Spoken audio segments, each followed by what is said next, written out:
With over 5,000 movies to choose from, our next guest created the largest catalog of African films. And here to talk about the Netflix of Africa is the creator of iROKO TV, Jason Njoku. Hello. Hi. Hey, welcome to the show. So you're pretty legendary in this world of African film. I'm so happy to meet you. Nice to meet you. Thank you for having me. So you have to talk to us about this because your site is called the Netflix of Africa. How do you feel about that comparison? And then how did you start the company? Well, firstly, I'm humbled by the comparison. But I think the great thing is it's less about the platform, more about the content. We're literally providing a legal, safe, and just enjoyable way for millions of fans of Nigerian and African content just to enjoy it. So we're kind of humbled just to be part of the whole ecosystem. So how does it work exactly? Do you pay a monthly subscription like Netflix? Do you have to pay an annual subscription? Do you just get to go to a site and download the films for free? Walk us through it. So 95% of the content is free, so you can just go on there and enjoy the content, perfectly organized based on the idiosyncrasies of Nollywood. But there are the brand new sort of cinematic, theatre release movies, which we simply ask you to pay $5 a month for. So 95% of the content is free, just a small amount of it is actually sort of premium and paid for. Well, that's not bad at all. So what, $60 a year, you can watch as many films as you want. That's great. If you commit to us for a year, we actually only ask you for like $40. So. You're kidding. Yeah. Okay, so who are some of the celebs that are drawing in some of the numbers? Who are the George Clooney and the Angelina Jolie of Nollywood? So the Angelina Jolie would be Mercy Johnson. So if you ask any Nigerian, they will know who Mercy Johnson is. Very humble, has done sort of a wide range of movies, and just literally like any type of movie she's in, she has like a massive drawing and a massive following. All right, so who's your George Clooney? The George Clooney would be John DeMello, actually. So he's Ghanaian. He's like taller than me, like 6'4", like really sort of like great actor, very sort of like African in his looks as well, and girls just absolutely die for him. So he's, really, yeah, so he really okay, does well. We got to get him on the show. right. It goes to that membership for that. Right? Well, it's clear that these films are hugely popular in Nigeria, but they've also gained popularity around the diaspora. Why is that? I know that my friends go to the Senegalese hair place to get their hair braided, and they watch these Nollywood films the entire time. So I would say it comes down to the story. So something which can come out of Nigeria, it's very sort of it's very focused on like family values, on extended family. So I have like 50 or sort of 60 aunts and uncles, and I'm calling like everyone sir, madame. In the West, people don't actually sort of have that. So it extends through the family. There's like a grounding in religion as well, which is really important, because every movie has some sort of aspiration to it. Plus, it's movies which are very much focused on like African culture and culture from, which people who aren't necessarily still in Africa can really appreciate as well. In the US, our largest market is in New York, and most of the people watching in New York aren't actually Nigerians or Africans, they're actually Caribbeans. So in Jamaica and the West Indies, it's super popular here as well. Okay, well that's the good side of the movies, but some of the other movies have been criticized for being poor quality, having poor acting, and full of stereotypes. What do you say about some of those criticisms? First and foremost, I would say that the fact that Nollywood exists in itself is a miracle. It's tough business environment. It's tough when there are no real government support. Nollywood came out with no real government support. So the fact that young entrepreneurial industry has been able to survive and thrive over the last 20 plus years, in itself for me is like a miracle. Production, quality and values will increase. It's just a matter of time.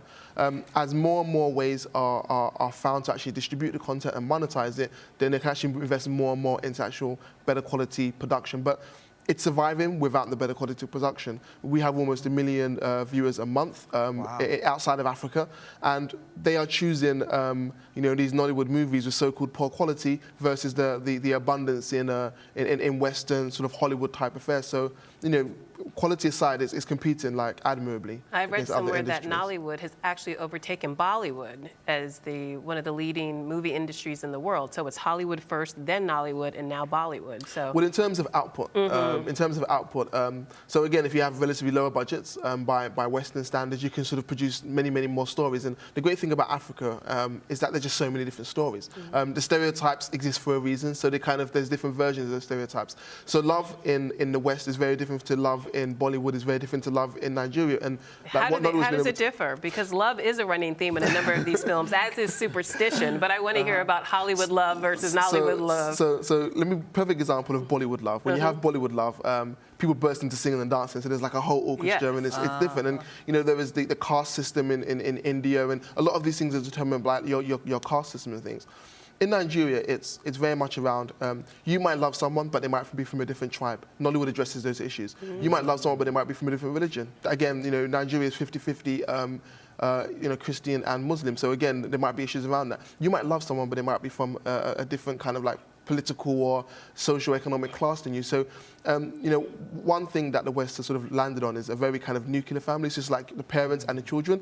In Nigeria and in Africa, it's very much about the extended family. So aunties and uncles will get in there and have their own say in there. There's a whole sort of like family dynamic which needs to be also addressed as well. So I think love means different things to different people. Love in Nigeria is very kind of like... Yeah, when you marry a person, you really marry their family. The whole family. I know. And you're happy about it, right? And I'm happy about it. So what about other genres, though? What about horror movies and things like that? Do you offer those? So horror is superstition. So you know, so again, because it's grounded in religion. You know, if you believe in God and you believe in Christianity, there's another side of that. There's like the dark forces. So again, if you go to, you know, if you look at the emergence of like the mega churches, you know, especially here in the US, like you go to Brooklyn, you go to the Bronx, you will see like loads of like corner front churches driven by like the Nigerian evangelical movement, and it's that movement on the other side says, well, you know, if something's happening, it might be something which is beyond the natural. It could be like a supernatural type scenario. So people generally are scared of not necessarily like, you know, the ghosts and stuff, but there's a fact that there is something out there which might kind of not sort of gel with them. I want to ask you two questions. One about piracy and how you battle that, and two, I want to ask about your mother's role in making this company a reality. I know you called her before the show. Yes, I did. I'm hoping that Mommy is getting at least 50% of your profits. Hello. So let's talk about 100%. piracy. 50%. Well, I'm trying to be generous. Mommy wants her son to eat as well. Yes. But let's talk about piracy first, and then let's talk about Mommy creating your business. So piracy has been a plague for like all industries around the world. Nollywood itself has its struggles. It's coming from a different, more technologically advanced time with less capital to actually sort of go back against these. With more and more advanced distribution methods, you can kind of like remove piracy in a very big way. So online, it's actually relatively easy to identify and sort of remedy any kind of piracy issues. In Nigeria, where a lot of the content is coming from, it's actually much more difficult. But like now, you know, Nollywood is such a phenomenon in Nigeria that the political class and a lot of the government agencies are now actively trying to kind of support Nollywood with the anti-piracy measures, with you know, new laws around intellectual property to actually protect people's rights who do actually invest in Nollywood overall. Okay, so now to Mom. What was Mom's role in making sure this took off? So I was probably one of the last people to actually discover Nollywood. It's only in 2009 I only came about it. And I came about it when I basically moved back in with my mum after some failed entrepreneurial ventures.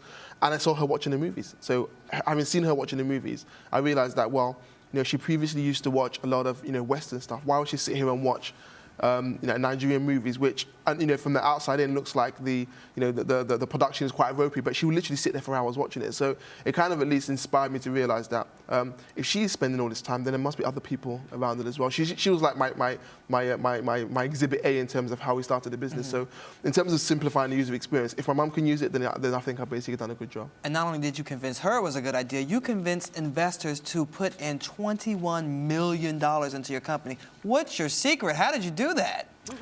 No secret, really. We're a very young company, a few years old. Our view is really simple. We just want to build amazing products and just create the most amazing group of movies and just allow people to watch them and just basically step out the way. We have a really sort of dedicated fan base, and anyone who looks at our kind of internal data realizes that there's something massive here. And this is before Africa really comes online, because at the moment we're primarily a Western play. When Africa really comes online, that's when you really start to see the true potential in iROKO TV. Now I know you're moving into music distribution next, correct? We have moved into music already. All right. So talk to us about your streaming for music. So Nigeria, for the first time in a very long time, is cool. So you know, it's not just movies which make it cool. There is a significantly large and dynamic music industry as well. It's defining pop culture on the continent. Absolutely, 110%. And where can we go to download the music? So iROKO.com, you can basically go down there. We have over 35,000 tracks. You can just basically go down and enjoy it.